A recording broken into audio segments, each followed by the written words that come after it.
Hey guys, Dave with Hiking Buddy here.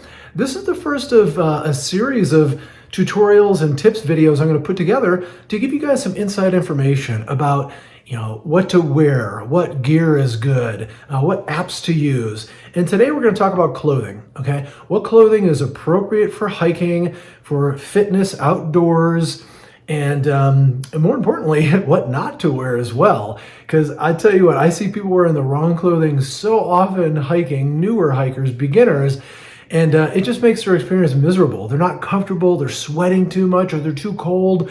So this video will give you just the right amount of information so you can, buy the right clothing and wear it appropriately so that you're comfortable and you have an awesome time outdoors like I do every time I go hiking because I'm properly prepared and dressed. So let's first start with what not to wear. Let's talk about shirts first, okay? Let's work our way top to bottom. We'll do shirts and then pants and then wrap up by a brief demonstration of coats, which I also cover in my next video regarding wind protection. But first, let's talk, shirts. You got your favorite shirt, Kiss. This is my favorite t-shirt, right? It's cotton. Don't wear cotton. Cotton is like a sponge. It will soak sweat. You do get sweaty hiking. You may think you're cold if it's 30, 40 degrees outside, but I guarantee you, as soon as you start moving, the furnace of your body starts to heat up. The engine, that fireplace is kicked on. You're getting hot, okay? Even if it's cold outside, that's what your body does. Cotton will trap heat. It breathes, somewhat, but it retains moisture. So if you're sweating, this thing will just get wet and keep getting wetter, and you're going to be miserable. Don't wear cotton, okay? And don't wear wool, okay? There's wool sweatshirts and sweaters. Here's a sweatshirt, it looks nice. I'd wear this going on town. I'm not going to wear this on the trail. Too hot. Keeps the sweat in, does not breathe. I don't need that level of heat retention when I'm hiking. Maybe you got your favorite Christmas sweater you want to wear. No, this is wool, heavy, thick wool. I would be taking this off within 2 minutes of hiking. I'm just getting so hot. Your favorite hoodie. Nope, don't need that.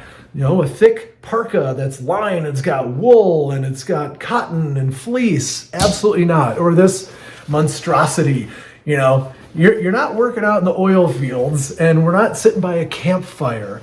Hiking is fitness, so we're building that energy and that heat. So we need a way to dissipate the heat quickly when you get too hot. Don't want you getting overheated, and we don't want you getting too cold. So by dressing in thin layers is the way to go. This will give you options while you're at the trailhead, while you're hiking your first mile or on your 10th mile, that you can put on and off thin layers of clothing throughout so you can manage that heat as your temperature changes throughout your whole hiking experience.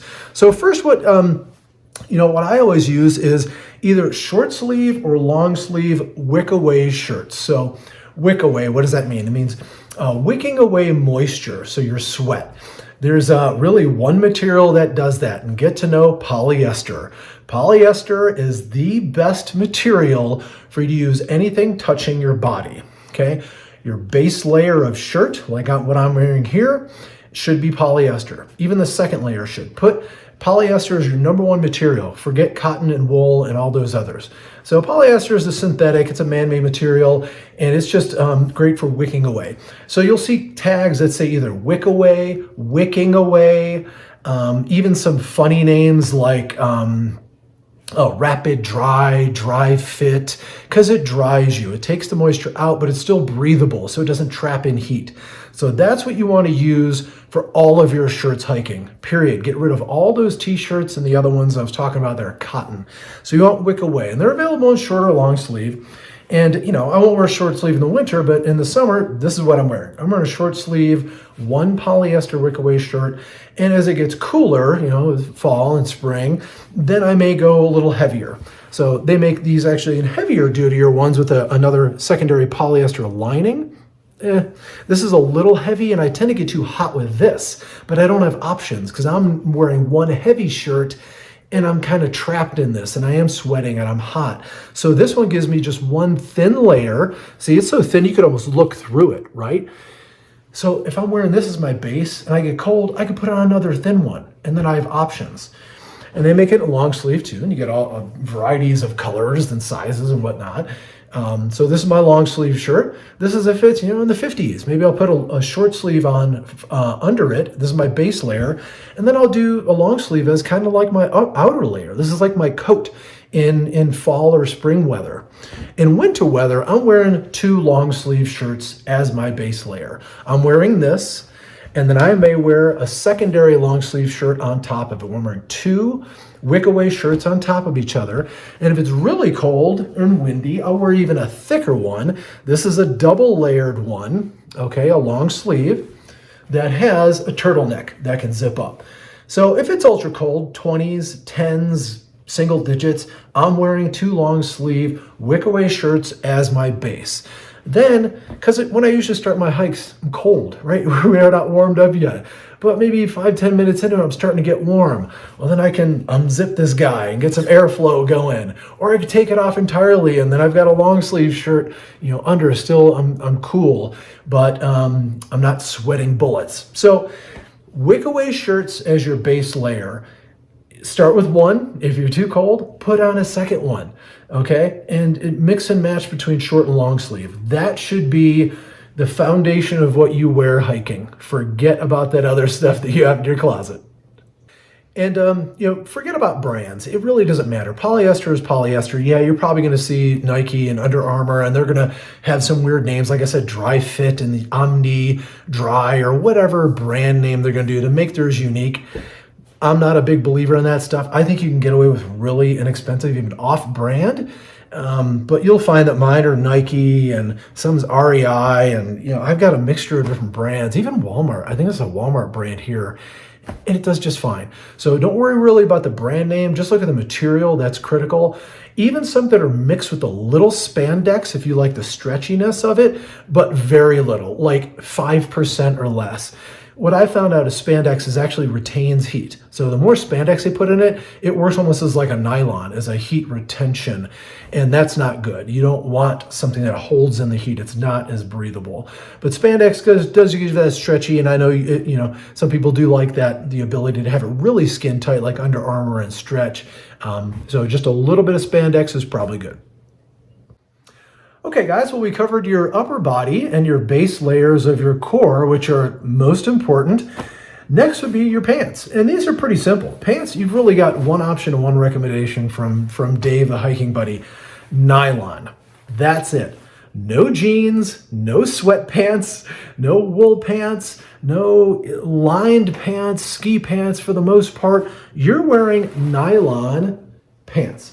I prefer the ones that are convertible, that have a zipper, that convert to shorts. That way, I'm buying one pair that's year-round. I can wear this in the winter, and then when the summer comes, I zip off the legs, and now I got a pair of shorts. These are awesome. Most of them don't come with belts, which I think is silly. This one does, and this is actually a one that's built into it. I like that this belt is built in. It won't get lost in your dryer, and it just stays in here, right? And you won't lose it. But I have a hard time finding this. This is North Face, and this is Columbia. Definitely want to go at name brand when it comes to pants. I've learned the hard way. I've bought Amazon cheap Chinese stuff, and it's usually nylon. No, it's usually spandex or some other crummy material, and they just don't fit well, and you just tell they're not made well. So go with a higher brand when it comes to pants, and you'll be satisfied. But stick with 100% nylon. And I typically would recommend 2 different durabilities, light and a heavy duty. The light one, you can tell it's really flimsy and thin, right? It's really thin. You can just tell by feeling it. This guy is a thicker one. It's a little crunchier, right? And it may have another layer of nylon in it, or maybe polyester on the inside. I'm not quite sure, but it's just heavier duty. So if it's a windier day, a colder day, I'll just go with this. And guys, this is all I'm wearing. I'm not wearing anything under it. Okay, it's skin and then these nylon pants. Nylon is intended to block the wind for the most part. So it will keep in your heat. And I don't know about you, but my legs don't sweat, so I don't have to worry about that. And it's not touching your skin, so you're free flowing and it's flexible. And I buy ones that are loose fitting. I don't do like skinny jeans or anything like that. So go with nylon pants, name brands, and you'll be good to go there. Now, on a rare occasion, if it gets really cold, if we're in the teens or single digits, maybe I'll go with the heavy-duty nylon pants, and I'll also throw in polyester long johns. Polyester, not cotton. Don't wear cotton long johns. They will just get sweaty and you'll be miserable walking around in, wet underwear. So polyester, these are Patagonia. Again, a great brand. For the lower half, I recommend good brands. For the upper half, I don't care what brand you really use for your shirts. But this is on a rare occasion. I typically don't use this and nylon pants at the same time. Now, if I'm doing Arctic and we're going 0 or below, then I'm busting out the ski snowmobile pants. And these are nylon exterior, polyester with fleece and cotton. And this is as waterproof and windproof as you can imagine, but this is sub-zero stuff. And I rarely will hike in that unless I'm feeling adventurous and want to go out in the crazy Arctic air. But yeah, so that should cover the pants for you. Pretty easy stuff there. And last, I'll just touch on, jackets. I do talk about this in my windy video, but, for further coverage, you want, again, another layer. Say you got your 2 layers on of your short sleeve and a long sleeve shirt, wick-away polyester, and it's getting windy. You need a third one. Well, guess what? A polyester windbreaker jacket, very thin, put that on top. That's a great third layer. If you need a 4th layer, even a heavier duty third layer, go with one that's nylon. So this is a nylon shell. This will stop wind, make you warmer. This is almost good as emergency use if you're sweating and now you're getting hypothermic. This will block wind and keep heat in, because nylon is a barrier from keeping the heat to escape. And along with that, let's talk about water resistance. So polyester, these shirts and this light jacket, they are not water resistant, waterproof at all. I mean, you're going to get wet. If it rains, you're going to get wet. Same thing with that light jacket. Nylon exterior jackets and those pants, those are water resistant. You get splashed on a little light rain or snow, they will resist the water. It's good. Waterproof, like this guy, ski jackets, they're really not waterproof. It's just marketing BS. They're going to get wet. If you get heavy rained on or soaking snow, it will bleed through this, because it's just nylon, just like this guy. Nylon is penetratable from water. But what they do, they sell with this little film or maybe a coating inside that they call some weird name like Omni-Tech or Super Dry or whatever. So it'll be a nylon exterior, but they'll call it something weird and give it maybe some other film on the inside to call it waterproof. The only true waterproof is going to be like a polyurethane rain suit, like plastic or rubber.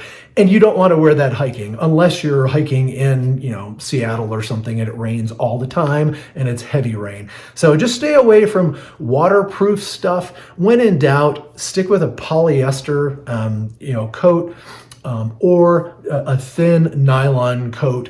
And again, more layers. The more you have, these things are so easy just to shove in your pack, a couple different versions. I always carry an extra shirt in my pack, and I'm always carrying at least 2 jackets, because you never know.